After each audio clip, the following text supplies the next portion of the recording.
Hi, good morning. I'm Tom Akel, CEO and publisher of Rocket Ship Entertainment, and I am here to host the What's Next in Digital Comics panel. This panel is meant to explore how the world of webcomics has seen exponential growth over the past several years and is becoming an increasingly challenging business for creators to navigate. So I would like to bring on our panelists, and we're going to talk about their comics and the ever-changing landscape of digital. First joining us is 2017 Ringo Award-winning creator of the Red Hook saga, Dean Haspiel. Good morning, Tom. Good morning, Baltimore Comic-Con. Good morning, sir. Next, we have 2019 Ringo nominee for her webcomic, Nothing Special, Katie Cook. Hello. Good morning. Morning. 2020 Ringo nominee for her webcomic, The Croaking, Megan Stevenson. Hello. It's great Good to morning. be here. And the VP of Content for Tapas Media Inc., the winner of this year's fan favorite Ringo for Publisher, Michael Sun. Hello, good morning. And I don't know if he's with us yet, but we also have 2018 Eisner nominee for his webcomic Brothers Bond, Ryan Benjamin. Yeah, no, maybe later.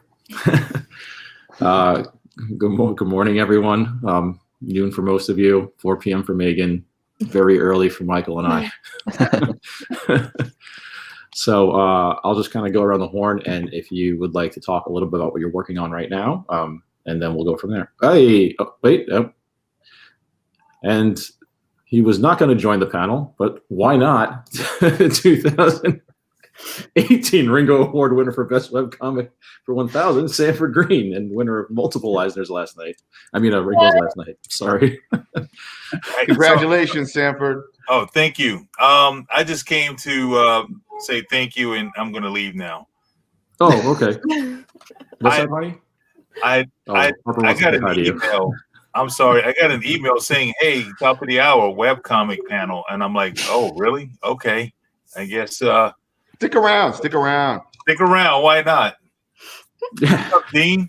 How you doing, man? Congratulations on your back-to-back awards last night, man. Two-fisted, man. That's awesome, man. Well, you know, I'm with great company right now, so. Right back at you. Hi, Sanford. How you doing? I'm doing all right. How are you? It's a pandemic and racial upheaval, so hey, we're all good. 2020, baby. I'm sorry, man. I'm bringing the room down already. Nah. Uplifting. It's uplifting. Yes. Oh, I'm glad you got the shirt on. Yeah, I figured, I would switch out real quick because I had something else on, but I heard webcomic panel at the top of the hour. So, does my mic sound decent or does it sound weird? No, it sounds great. Fine. Okay, so we're going to go around the horn. Everybody's going to talk about what they're working on, and then we'll jump into the topics. So, Dean? Oh, I'm currently producing season 4 of the Red Hook. It's called Blackout, and it launched 2 weeks ago. And thanks to Tom for recruiting me to Webtoon about 4 or 5 years ago, maybe. Off the heels of working on the Fox, he asked me to submit a few pitches, a few ideas, and the Red Hook is the one that stuck. It actually came with a universe of characters. So we had the Brooklynite, Purple Heart, and then I've been able to extend my character through 4 seasons, and I have a bunch more planned out, but that's what I've been working on recently. Awesome. Katie? Basically, I've been working on drawing the 3rd season of Nothing Special on Webtoon, and Nothing Special is also all Tom's fault. Yes, sir. The reason that it exists. But yeah, other than that, I've been working on a bunch of stuff for Star Wars and Disney. So I'm trying to juggle all of that, as well as now having both of my children home Right. all the time. All the time. Wait, all the time? All the time. Oh my God. All the time. I'm the principal now. Oh man. So yeah, I'm very stressed all the time. Oh my God. All the time. Happy hour starts a little early in the Cook household.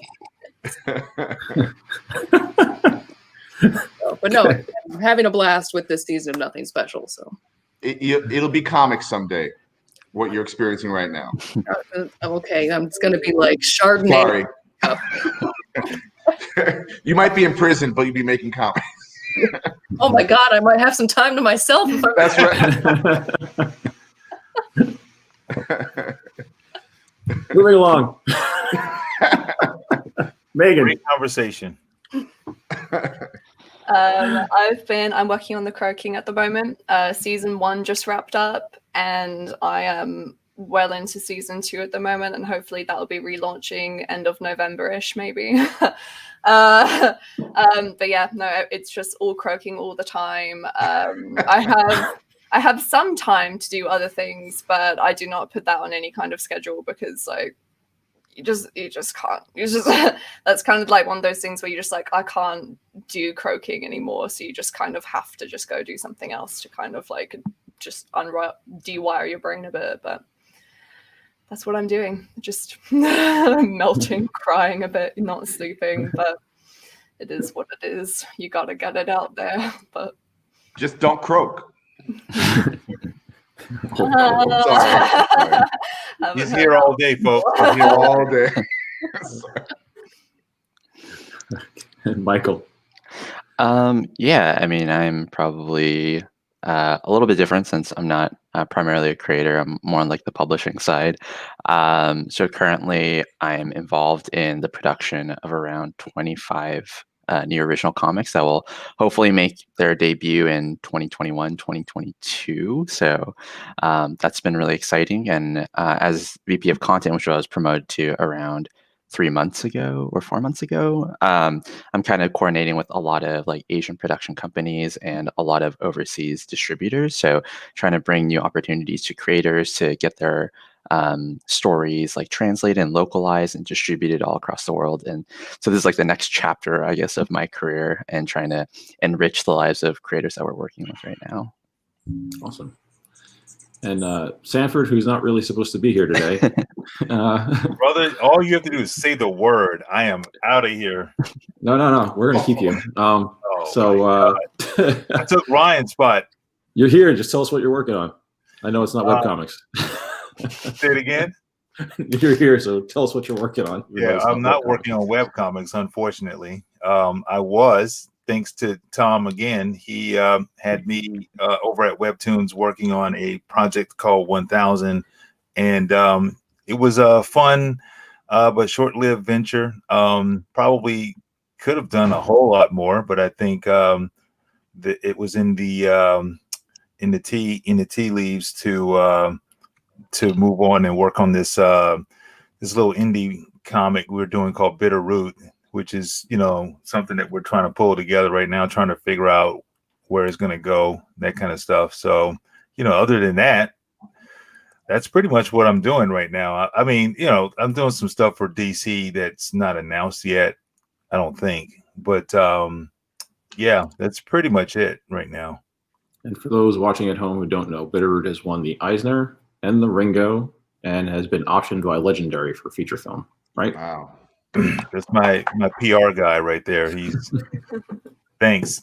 Yeah, you're right. Yeah, it's all the above. Yep. We're excited. We're definitely, you know, humbled and grateful for it. So yeah, if we can just get through this pandemic, we might see some things. Yeah. Well, that's the beauty of webcomics is you can just put it up, you know, as you make it, you know. So, right, Tom?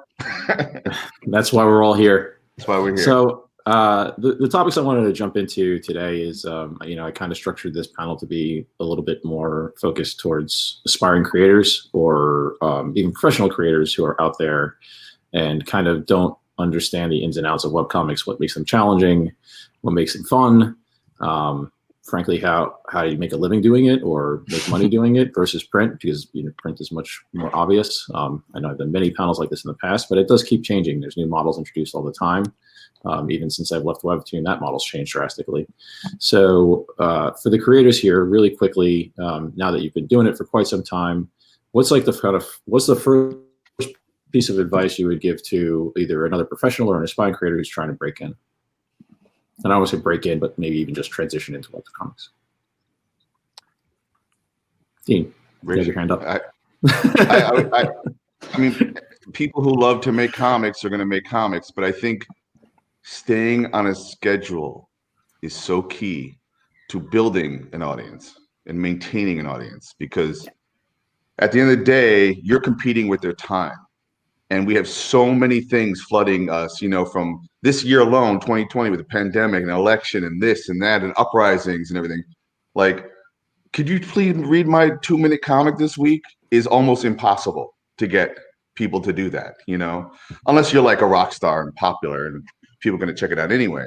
But I do think that if you're going to have a weekly comic or a daily comic or twice a week or once a month, show up to your own party is what I say, like maintain that schedule, because you're asking the reader to invest in your comic with their time, so to me, that's very key. And I think a lot of people will start a comic series and maybe they don't get the numbers or the readers they thought they would get out the gate. It's a slow build sometimes, or maybe you get a lot of people looking at something and then they go away for a little while. Well, we also live in a binge reading culture, so maybe they'll read 10 of your chapters in a row once they're up or something. So it really depends, but I think it's important for the creator to stay on schedule, to create a schedule and stay on it. I'd agree Anybody with that. else? For me, it's I tell almost everybody that approaches me and is like, I want to do a webcomic, and not in really other pros at this point. I get approached by a lot of younger people, and for me, it's like, have fun with it, because that's the best thing you can do is to become a better storyteller and a better artist and a better everything at making comics, is to just make the thing and then have fun doing it. If you're just frustrated with every single chapter, you're not going to enjoy it, so therefore you're not going to make it anymore. So that's one of the things that I try and do with every chapter of Nothing Special, is that I just have fun with the art and I just kind of go nuts with everything. And it takes a lot of time. I was up till 2 a.m. last night drawing vines. But yeah, for me, it's comic books. They're funny books. Have fun making comic books. If you're not having fun making comic books, you're doing it wrong. If you're not interested in your own comic, how is someone else supposed to be interested? Exactly. So you got to keep it interesting.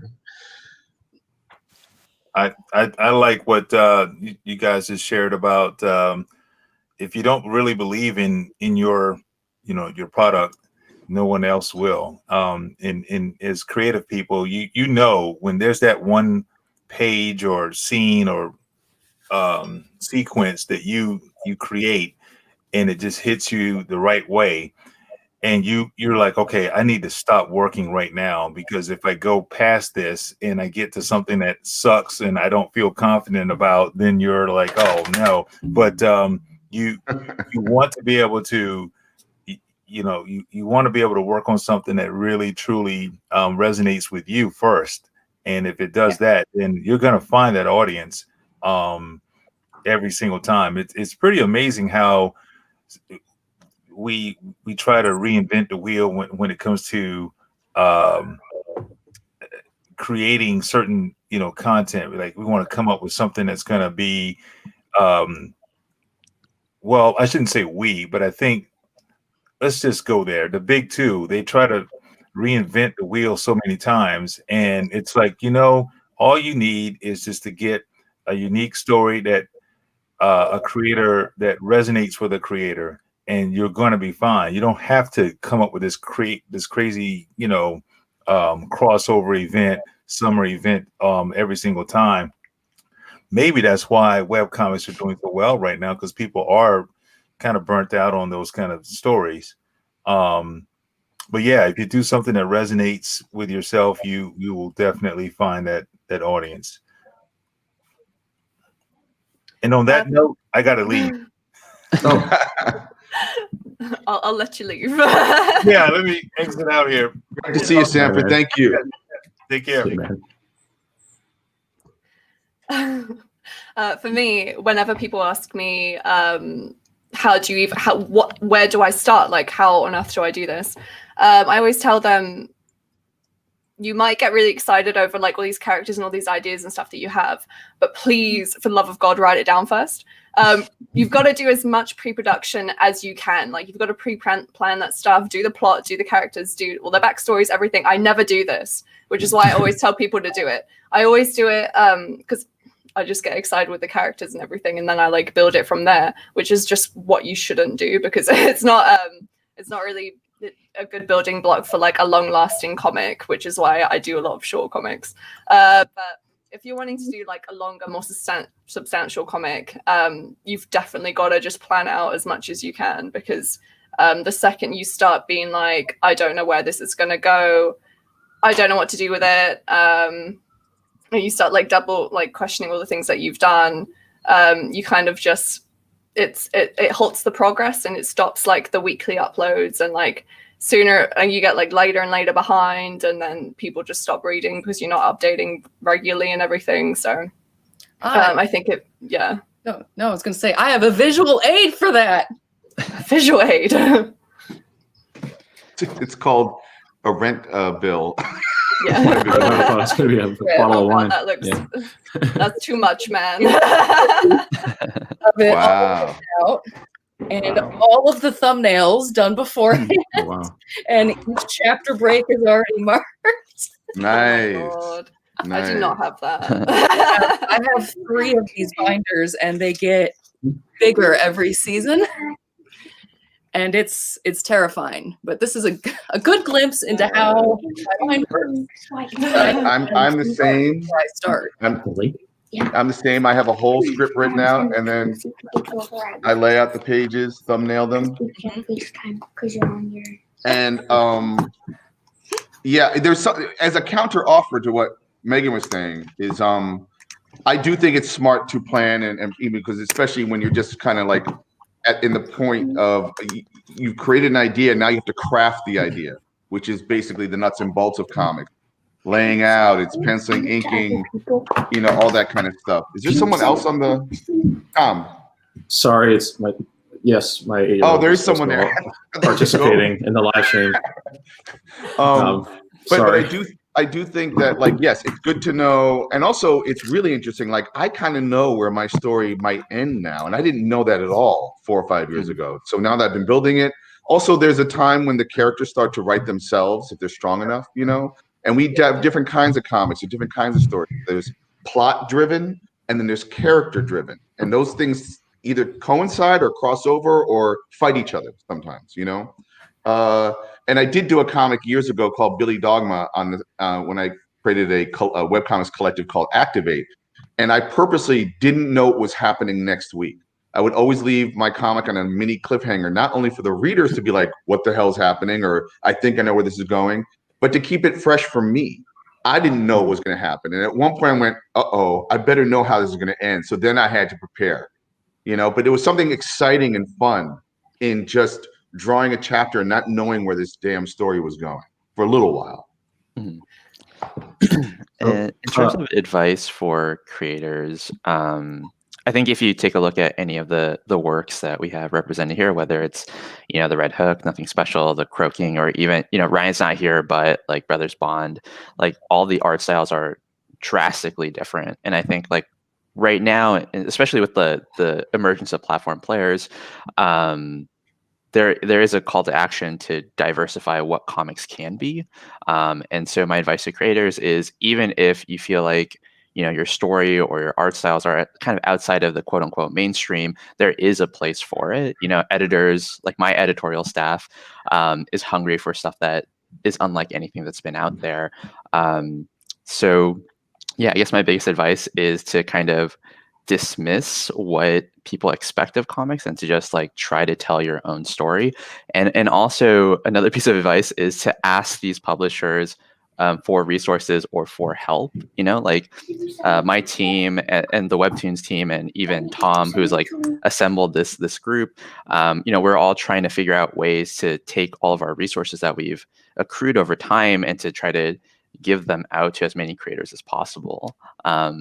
But again, it's like a two-way street. We can't offer help unless help is asked, you know? So if you are an aspiring creator, do try to reach out to as many people as possible to figure out ways where, you know, they can share these resources.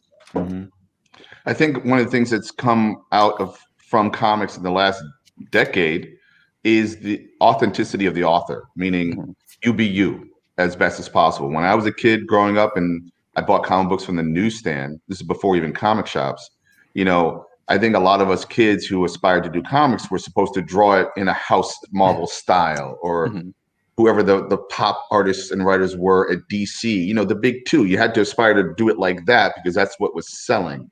And that was put into your head.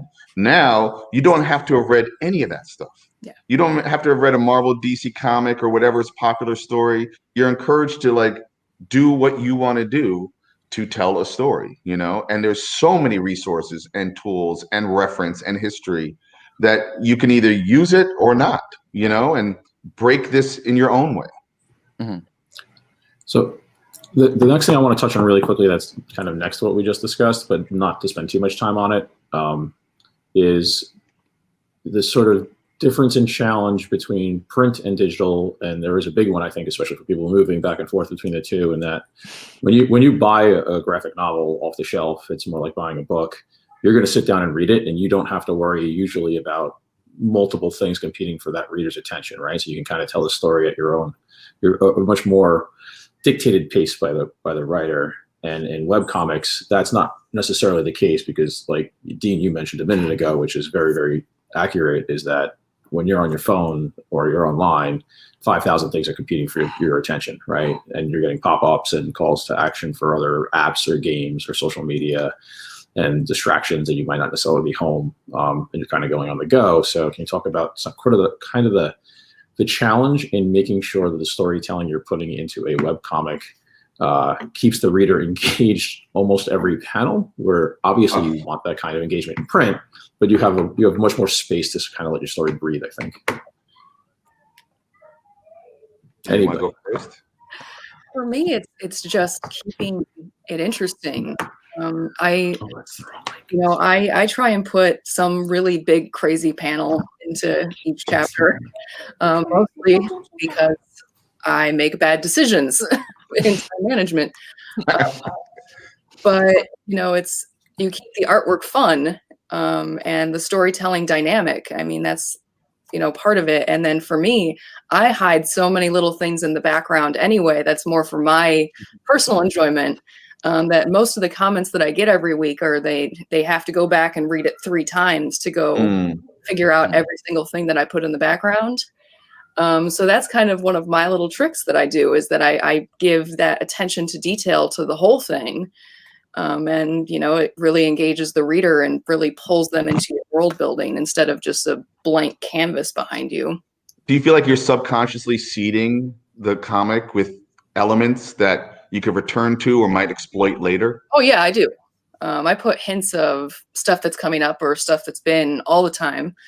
But of course, most of them are for my own enjoyment of hiding books or weird things or threats to my family. Leave me alone. It's like you're testing like if your family's even reading the damn comic, right? Like, did you notice that little barb I threw your way?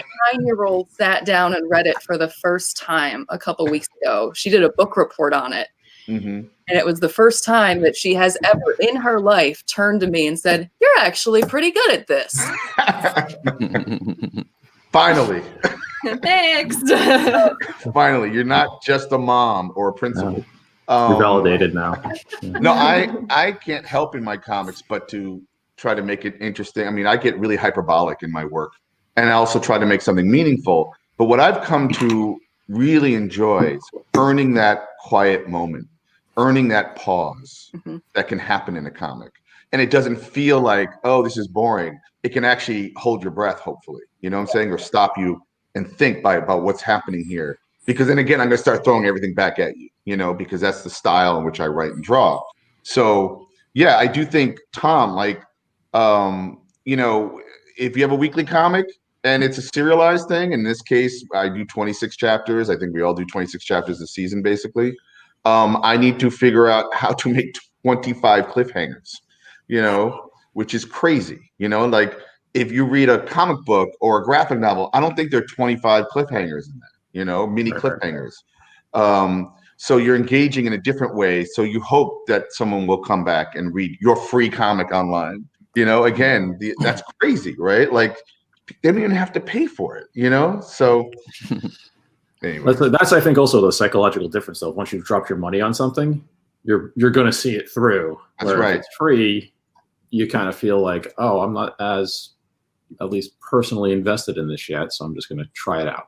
Right? Well, that's why I never understand when someone will, and I get this, I don't know why I get this. I mean, I get some positive feedback, but someone will read the first chapter of a comic and they'll be like, this is garbage. Like, I'm going away. And like, come on, give it a minute, man. Like, give it a few chapters first. First of all, it's free. I'm not like destroying your time, like with it.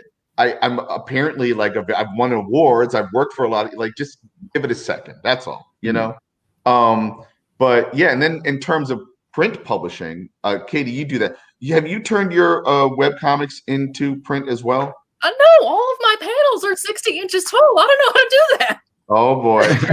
See, I plan it. I prepare. Going to what Megan was saying. For print. Yeah, I was definitely planning for print. Megan, are you planning for print? Oh yeah. Yeah. So I always wanted it to have, because I love having the actual novel in my hand. So I've always like planned it to be able to be formatted that way, even if it is still vertical scrolling. Right. Just because like I really value having it. And I just like printing it because I like being able to go back to refer to it as well. When I forget things, I can just like flip instead of have to be like, what episode was that in? And then just like go back to it and try and find it. But right. That's cool. It as future Katie's problem. I mean, my problem. Yeah, we've tackled it in the same way at Tapas. Well, I remember when I was when I was first introduced on a panel, I think at New York Comic Con with Tom, to say that I was doing the Red Hook. There was another artist on the panel that described vertical comics perfectly as a big, long roll of toilet paper, right? And I keep thinking, why aren't they printing these vertical comics on toilet paper? And you probably can demark it like, here, you pull it and then, wait for next week, right? Or just like later on that day. That adds a new layer of critique to the comic that I really don't appreciate. That's true. There is a layer of critique. You're right. Thank you. I'd probably cry if they were formatted like that, honestly. I remember that. That was Michelle Phan, I think. She typically brought out the long scrolls of, she like thumbnailed it on giant long strips of paper. That's right. The entire book. Right. Yeah. Michael, what kind of advice do you? I'm actually curious because I don't know. I know you've done some work with some more sort of traditional creators moving their way into Tapas, but have you had to work with creators who have a really steeped print background and coach them through the differences, or is most of your talent coming kind of like homegrown through the Tapas platform? So we've tried to produce comics both in terms of like a vertical format and tried to adapt it to a print format, and then trying to adapt it to a vertical format. Both have its own like strengths and weaknesses, I would say. I think that once a story is collected into like an OGN format, I think Dean's The Red Hook is a good example. I bought the trade from Image. I think it reads well when collected. So I do think that formatting it for the mobile format or like the webcomic format and collecting it into OGN is probably the preferred method for me as a producer, because that alleviates some headache. But the reformatting aspect is always going to be challenging, and I think that's kind of why we're looking to companies like Rocket Ship to help us explore those endeavors. I think it was kind of short-sighted of me as kind of like editor-in-chief at the time to be like, let's just produce this in vertical format, and when print comes, we'll like figure it out then. And now we have over 75 projects where all the creators are like, and now what? And we're just like, okay, well, we have a team to reformat it, but this is going to be like the next chapter of Tapas, I think, in terms of our exploration. But I would say that first and foremost, focus on telling the story as true as possible and leave it up to the publishers and producers and Rocket Ship to figure out the rest. Yeah, Megan and I are going through this process together now. Deep joy. I have a question. Who invented the vertical scroll in the first place? Scott Same. McCloud? Like, The internet? Because remember, it was sideways for a while, and now it's. I guess it's just because there were of the people thumb? doing it. There's a company called Dom Webtoon, which has a investment or partnership with Tapas. I'm pretty sure. They were the first Webtoon company that I'm aware of. And then following that, Naver and Tappytoon and Spottoon and all these sort of other South Korean companies kind of popped up off of the Dom model. I honestly don't even know who the founder of Dom is, but I know that company kind of pre-exists the others. And Michael, one thing I've noticed, and there's an opportunity here in print, is if you read my comic on vertical scroll and then read it in print, they read differently. Like literally the pacing, what you were engaging with, as a backlit comic, up and down the comic versus turning a page left to right and having two pages sit next to each other where it's kind of giving you a sneak peek of what's happening ahead. That's what print comic books do. But as Tom has said to me in the past, like maybe you have an opportunity to add more panels or to edit or, do a more updated version of it. So it's versatile in that way.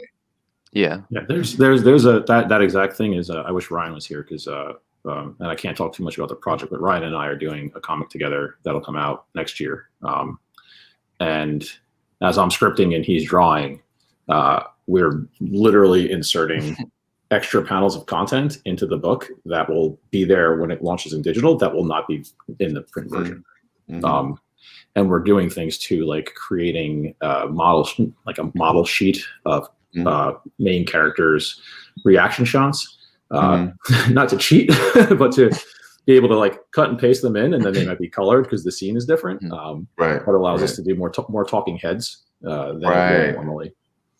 So we're figuring out some sort of production workflows like that to be able to go from what would probably be cut up from like 5 pages might translate to 25, 30 panels. 5 pages now might translate to 60 panels. And make the comic much longer without losing any quality, and especially because the size of the speech bubbles are much larger on digital. What's interesting about older comics was that it was a real shorthand, meaning like you had to pick the best panel to then move to the next best panel, and then manga showed up and started to like elongate those scenes. Like what would be a 2-page scene in an old Marvel comic could be like 20 pages in a manga, where you like let it breathe. It gets very ambient, And I feel like webcomics can do whatever the hell it wants, right? But then you're saying, Tom, is the panels you're adding to the vertical scroll that you're going to take away for the print possibility. It's not hurting the narrative, though, right? It's just kind of like an additional. No. It would be there's kind of two places where we're doing this. And actually, Adam McGovern just asked too. Can anyone comment how writing for vertical changes your process? The format. I mean, this is part of that, and it's something. At least for me personally, that has evolved from when I wrote Back Channel, which was written very specifically for vertical. And you can tell, like, I don't know how I would translate some of the stuff that we did in that into print. And it's something I do need to figure out at some point. But to answer your question, Dean, it's, if we can have a room, if you can have a half page or a page wide establishing shot of a room with 3 or 4 people and you're kind of setting the scene, they can have 4 or 5 bubbles and get through a decent sized piece of conversation. That's not going to fit without cutting it up. So instead having all those different headshots, so we still have to do an established shot of, to place the reader, we can stagger, those talking heads and the balloons, so I can kind of scroll through and read it a little bit more at the right pace, without it also feeling like information overload on a single screen. So webcomics are very forgiving to a long conversation because you can have talking heads and you feel like you're kind of reading a book with pictures, obviously. In a comic book, that's going to be more difficult to have all that conversation happening on several pages. So you might actually wind up editing in the print version, depending on what you're trying to convey, you know? Well, and by the way, we're I'm doing saying both good at the same morning. time. Yeah. What? We're doing both at the same time. You're doing, okay, right. So you are figuring it out at the same time. Got it. Yeah. Hi, Adam. Good morning. To let him know, like the question about, do you write differently for a vertical comic? And I want to hear, obviously, what Katie and Megan have to say. But what I arrived at was, and Adam will appreciate this, is when I realized it was basically 5 pages worth of print comics per chapter. I looked at Jack Kirby's return to Captain America in like the 70s when he left Marvel, went to DC, and then left DC and came back to Marvel and did Captain America. He did a really interesting thing where about every 5 pages was a chapter break in a comic. We didn't have that in comics ever. You know, there were 20-page comics. You didn't have chapter breaks. But about every 5 pages, he kind of did a sequence. And I kind of used that as a model for myself to figure out the pacing, which is a different pacing. What about y'all? I would say, you know, when I write something that is for print, like some of the licensed books I do, you know, you have your page 1, panel 1, and then you have that certain number of panels that you can kind of fit into a page. So when it comes to writing my webcomic, I don't list pages. It's just panel, here's the dialogue. Panel, here's the dialogue. Panel, here's the dialogue. And like I said, I write out the whole thing ahead of time. And I do some dialogue edits and stuff as I go, or add panels or take panels away as I thumbnail it. But for that, it's the fact that, you know, I'll decide my chapter breaks from the final script, but there is no like page numbering for me. It's just, here's the number of panels I need for this chapter, and that's it. So it's just panel, panel, panel, panel, panel. I also write both types. So when I'm doing just normal page, you are limited by the amount of panels, you are limited by the flow of the page and how you want it to look, and the amount of dialogue on it. Because if it's very dialogue heavy, then like you can't really go into you don't really want to go into too much detail on like the actual images and stuff, because it might take away from that and things like that. But with the scrolling format, it gives you like a lot of breathable room, a lot of like you're able to build up the mood of the scene. Like if it's like very suspenseful, you could have like a long scroll or whatever. And whenever I don't thumbnail, I kind of do. I mostly just like sketch roughly what's going to happen on the actual page before I do it. But I have like a Word document and I've like written all the dialogue and then like kind of like some notes if I want someone to do something specific in that scene. And then I'll leave every episode on a cliffhanger, or like as close as I can get to a cliffhanger or something that might allude to something like interesting happening in the next episode or whatever, just so people keep coming back to read, because I think that's like I'd say a powerful tool, but I definitely like exploiting it because it is like one of the better things that you can do to get people coming back. But it is very different. And then also like with Webtoon and stuff, you're able to include music even if you want to do that. So like that can help build the scene and everything as well. So for me personally, like I still buy graphic novels and everything just because I love collecting them and I love like being able to look at people's different art styles and how they do things and everything. But I haven't finished one in like years. I think I start them all the time. I'll get like halfway through because they're really quick to read. I will never finish it. And at least if I want to read a webtoon or something, I can literally just go onto it, scroll for like 2 minutes or however long it actually makes, like however long it takes that readers to read like 50 panels or something that you've put a whole week's worth into, you know, whatever, it's fine. And then you can just go on and do other things. And I'm usually on my phone more than I have to dedicate time aside to go pick up a book and read it. So for me, like that works better just because like I have like the mind of a pigeon. So I just like do things quickly, do this one thing and then go off to do other things. I can't like sit down, dedicate time to like doing something anymore. So like that to me, they just like build better ambiance and like you get more of like the emotion of the scene out of them, I think. And I prefer writing for that because you don't have to be as strict with it either. Like you can do that and then just like have like close-up headshots and like blah blah blah, and then it kind of just does it for you almost to an extent, just because it's just how it reads and it just reads better probably. Just my opinion. We have a question from Ed. Does vertical scrolling format change your approach to action flow? How do you want how you want the reader's eye to move. The quickest thing I'd say to that, and I want to hear from everybody too, and Michael, if you give advice to your creators, is that obviously it can continue, and everything that's happening in the action can be a reveal. You can have a long action sequence and have the same kind of characters appear multiple times within a single panel, as well as control changing depth perception because it's moving. And I'm speaking in vertical scroll more than I would. The approach in something like Comixology Submit, where you're working in a page format, is going to be the same as it is in print. So I think we're really talking about the vertical format here. But if you look at, for me, the two places where I tried to do that in back channel were at the very beginning of chapter 1, the very beginning of chapter 2. If you look at them where there's a real close up on a gun, and it's a reveal, and it's in the guy's mouth, and his brains get blown out, and it changes into a stream of digital glowy nonsense. And in the second one, where it was just sort of Andy Tong, I was kind of like, big prison fight scene, go. And and he just drew this thing that goes on forever, and at one point there's a severed head that's way close up in the shot as you pull in, and your body's down in the background, and you can really kind of, for that action flow piece, you can kind of play with, I think, just kind of like moving the reader's eye back and forth more than you can in print. I don't know if everybody else has the same sort of opinion.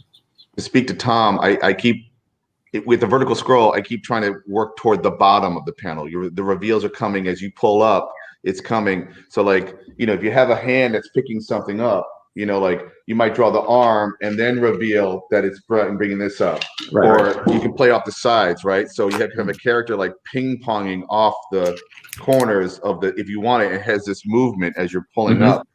I don't really do that a lot. I do it sometimes. And what crushes me is what's considered a splash page in a print comic, this beautiful big thing where everything is literally a panel on your phone. It's like when I have a big reveal, it's just like, oh, hi, look. So anything that's a close-up of a headshot is so much more profound than like an action shot, where you're putting all this stuff. So you have to weirdly make it a long, tall panel where things are bouncing and revealing as you pull up at the bottom of the panel. Some people also turn them sideways as well. So if you have like a big revealing shot in print, you can always just turn it sideways and then kind of have it. And it kind of works, and it kind of, I've been playing with that as well. Yeah, I've seen Spaceboy do that a bunch of times. Yeah. See, I think it's so fun to play with that scrolling format as more of a narrative tool than just being like the way to think of reading it, because I love that aspect of, delaying the reaction, or it's like the big reveal. I'm doing a chapter right now with all of these characters crawling down vines in a well. So it's like the vines continue, and there's different ways that all that stuff gets broken up, and then you get to, take in that information a different way. And then, I get to hide words in all the vines that have to do with everything else. It's really fun to just kind of play around with that kind of visual storytelling, because I don't get to do that in a print book. And I also, again, don't know how I'm going to print it. The thing is 120 inches tall, but it's a blast to look at your script and look at what you're doing and say, what can I do to make this different and new, and still keep a really great pacing with everything. I never play with it enough because I always wanted to print my stuff. So like, I'm very conscious about being like, I don't know how this would actually go to print. So I'm just kind of not going to do it. So like to a degree, it is sad that like, I don't do it enough. I don't like take advantage of that. But then also like in the back of my brain, I'm always like, no, like it's going to be a hassle later on. Just don't do that to yourself. Like I love reading it, but like, God, if I had to like try and convert it later on, I don't want to do that. Right. You become more of a designer in this format, not just an artist. We only have 15 minutes, and I mean, I could very happily talk about format and storytelling all day, but I do want to jump a little bit into the business side of this. And we have a question about comments that if we don't get to right this second, I'm going to get back to it, because I want to make sure we get one chance to talk about the business side. And that, the one thing that does seem very, obviously we all kind of know this, especially Michael and I, but it does feel, I think, always black box, right? And every time I talk to a creator, they have no idea really, like, how do you make a living doing webcomics? How does it compare to print? There's page rates and royalties, and how does all that work? And what's the monetization look like? And what does deal structure look like? And rights holders? And So I want to touch on that to some extent of like, especially amongst as much as we can amongst sort of like the bigger players, meaning like Tapas, Webtoons, Webcomics, which is an app, Comixology, Submit, and I might be missing something like, but you know, and then there's the Stellas, and Inker just launched. If people have seen Inker, Instagram is a platform for people. I mean, it's right, yeah, and not getting paid, but they're, you know, you might go to a popular social media place like a Facebook or an Instagram or a Twitter and try to use that at first. I mean, and you would see like Nick Selleck and Sarah Anderson are, you know, they're not hurting, right? So they're doing okay. I mean, I know they're both publishing in many places, but that's all started for them just based off of their social media comments. So if everybody can kind of like just touch on, I want to start with you, Michael, kind of again, and I don't mean to put you on the spot. So it's sort of as much as you're comfortable and is public, explain to creators like, you know, what the model looks like for Tapas, and how creators would both like kind of break in and sustain kind of ongoing revenue from a platform. Yeah, I think it's always challenging because there's no two creators that really find success in the same way or define success in the same way.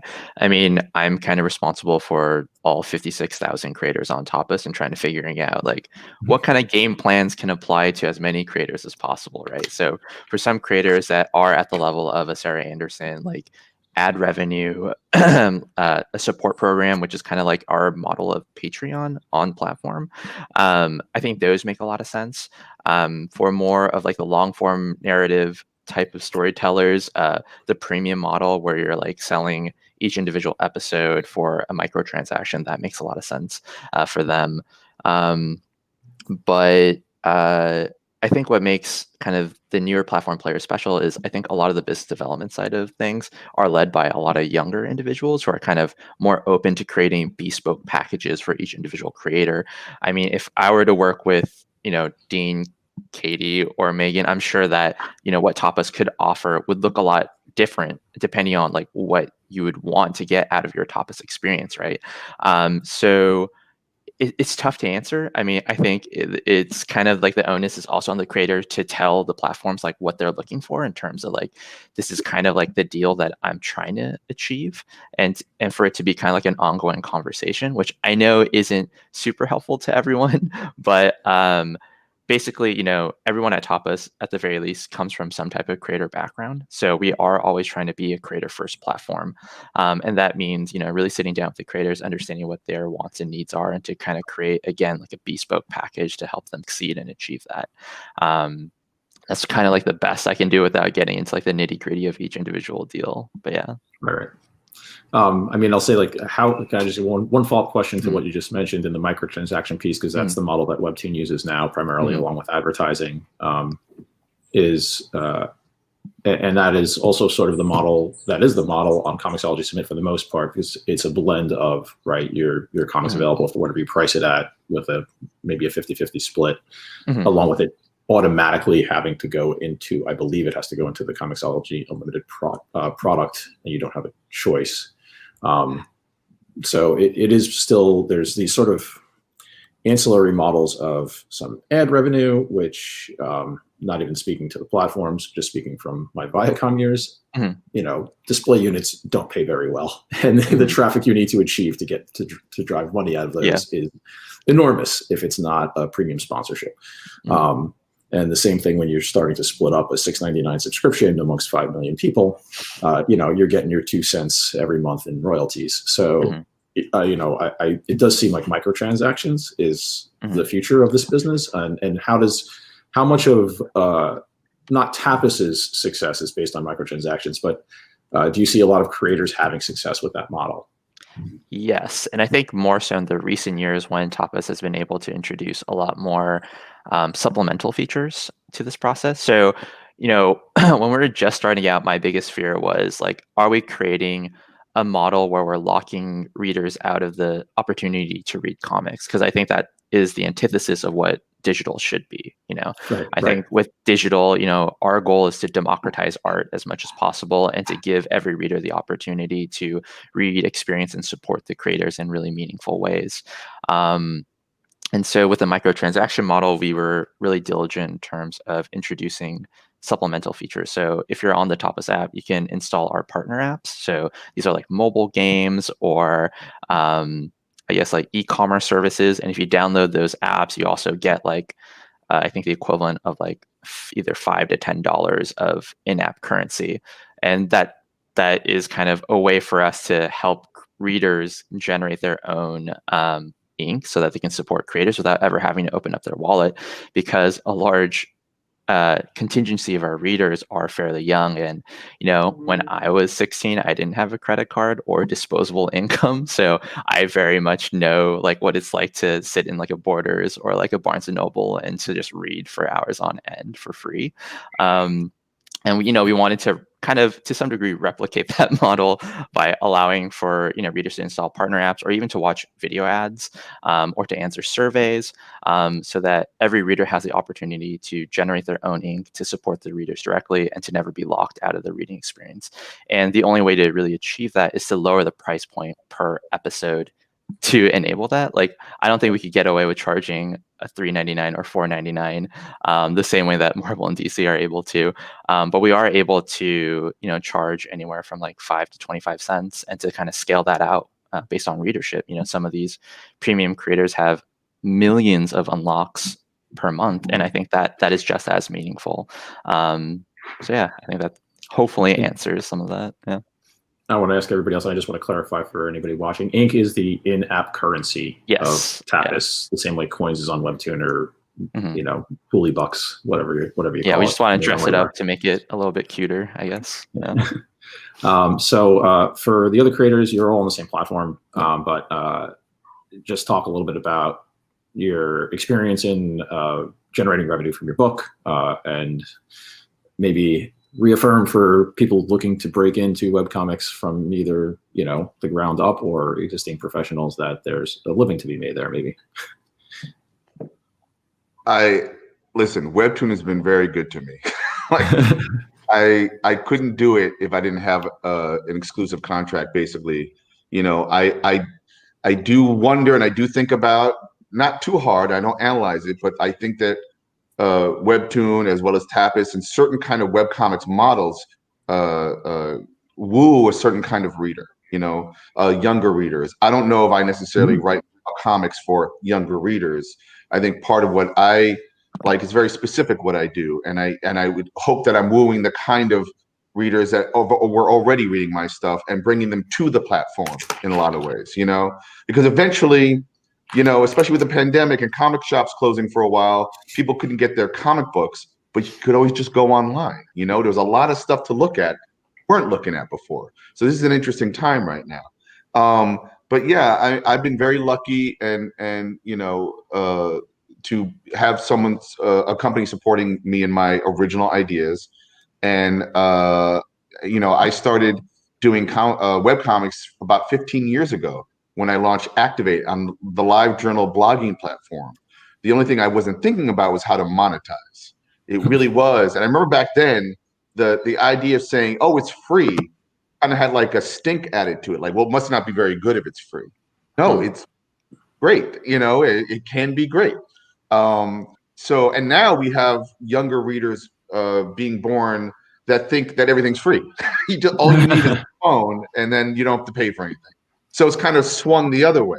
So I don't actually know business. I'm not a very good businessman, and I'm always talking to you, Tom, or to my studio mates or whoever, to try to figure out the next steps. And I do think that unless you're very popular on a webcomics or Tapas platform, where you yield a lot of clicks and numbers that will eventually give you royalties, personally, I need a contract, and then ultimately, I think a person like me, a creator like me, might have to eventually hop over to like a Patreon model, or, we have our crowdfunding models and stuff. I don't know yet. I have to figure that out. I hope that I can continue doing my series for longer, but we'll see. I'm kind of in a weird space. Katie and Megan? I make money.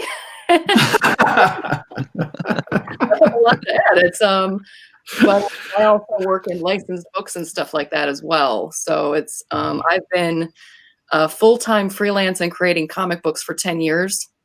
So for me, this is one more project that's on the plate that, you have to work really hard to make it a success, as opposed to a licensed book where I already know that I'm going to make money on it and that they're going to just give me a paycheck. Whereas I have to really put a little bit more effort into pushing my own work. I can't be like, it's Star Wars, because then automatically it's going to, be a seller. But now it's like I have to do a little bit more work, a little bit more legwork. Right.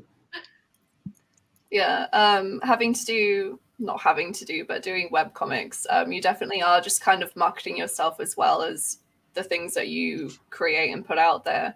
And you do like essentially, it sounds gross, but you do like eventually have to just kind of like have a brand kind of thing, like to where people like know that you're this kind of person and like expect certain things from you and stuff. So like to that degree, it's a lot more, it can be a lot more stressful. It can be like, just because you have to be kind of, you don't have to be obviously, but like you kind of want to be more accessible to the readers and everything, just because they like that. They like to be able to interact with the creators and everything. And of course you get like those horrendous comments by like those little like the entitled ones because like, as you said, they never had to pay for their content. They expect it all to be free and they want it now.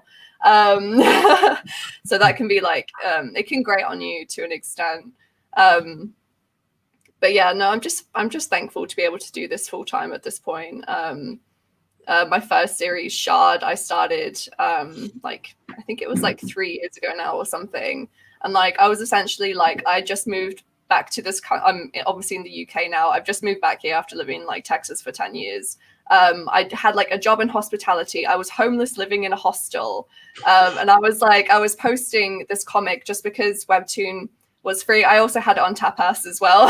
I was posting it everywhere just because I had fun doing it, and it like kept me sane to an extent. And I was lucky that Webtoon decided to pick it up for whatever reason. And then it's just kind of gone from there. And it has been able to be made into something that is livable, and I'm just very thankful for it. And I do have a Patreon as well, so like you kind of like have to have a lot of hands and a lot of different pies, I think, to kind of like get enough. I don't know how else to say that. But yeah, I definitely recommend Patreon to most creators. It never hurts, it only helps, right? exactly. Bye. Oh, did we just get cut off? I think we're getting cut off here. I think that's our time. I did want to. I wanted we have one more question. I wanted to throw to something.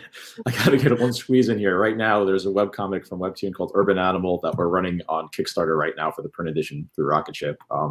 Would like people to check that out if they can, by Justin Jordan and John Amore. It's a fantastic comic. And next year we will have The Croaking by Megan Stevenson up there as well. And then more things to announce with Michael in the coming months. Yep. Awesome. But, this was a great conversation. Come back at 3 p.m. Whitney Matheson is moderating a panel, autobiography and comics, that'll be on at 3 o'clock. So. Oh, she had a question here, Whitney. I just saw that about comments. Comments. It's a good and a bad thing. Yeah. Yep. It's a blessing and a curse. I mean, there's no way around it. Right. Well, thank you all for coming to the panel today. Like I said, this could probably be 5 hours long, and let's not run out of topics because it's such a deep field. But I look forward to speaking with you all again soon and reading your comics. Thanks, Tom. Thanks, everybody. Thank you. Thanks, Tom. Thanks, guys.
Hello, Baltimore Comic-Con. This is Christian Gossett, bringing you a quick live drawing session with Shadia Elise, the famous model. I'm really, really excited about this to talk to all you guys. I have no idea who else is on. I just know that I am. And so if you are on, go ahead and say hello. And there's Shadia. Hello, Hi. Shadia. Hey, great to see you. Great to see you. Thanks for having me. Absolutely. So Alec or John, how do we know who else is in?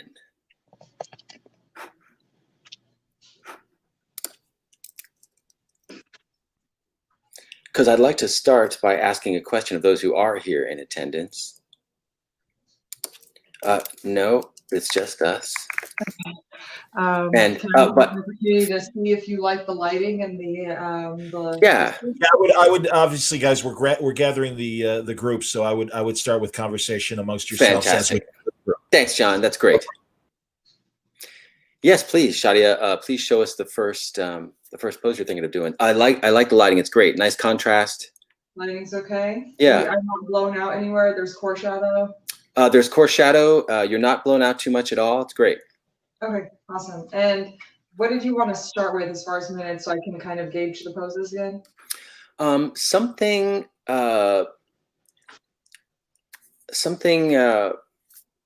full body like you are, which is great, and I don't know, something kind of neutral, not too dramatic not too dramatic for the first one, kind of a basic, so I can go over the body.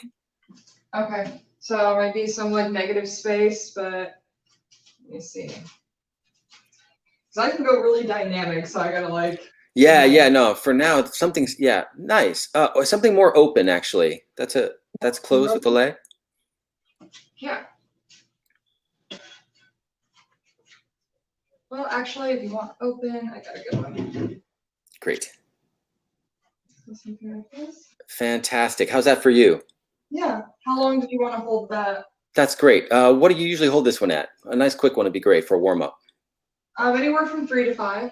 All right. We'll do a 3 on that one. Okay. Sounds good. And so you want both of them pretty like I'd say standard, basic, not too crazy, just so you can get anatomy. Exactly. And because for these first ones, what I'm going to be doing for people is kind of talking to them about how you approach a model, how you approach drawing the body in life. Yes. And so things like that. So a nice neutral like that is great because it kind of keeps you open up and shows everything. Right. Okay, perfect. And you want to let me know when you want to switch times? Otherwise, I'll keep sticking with whatever you had me on. Right on. I will. Do you want me to time? I can time. Yeah, I'll time. I have a timer, but if you want to time, that's no. If you time, that's better. Okay. Yeah. No, there's definitely no like. It's been 5 minutes and I'm still babbling at the people, and you're like, "Hello, pose is over." Yeah. I'll just yeah. Do you want me just going right into the next pose, or do you want me to take a little pause? After? Take a little pause, and I'll take a little pause. Yeah, and then you can be like next pose, and I'll stick to 3s unless you tell me let's do 5s now, let's do 10s. Yeah. Does that work? Yeah. Okay, perfect. Awesome. Cool. And that when you were just that distance from camera that you just were, I'd like to do one there too at some point. Yeah. So what I can do, let me see where I'm at now, is I can just scoot it. Right. Cool. Like that, and then you can get like, Nice. Yeah. The obliques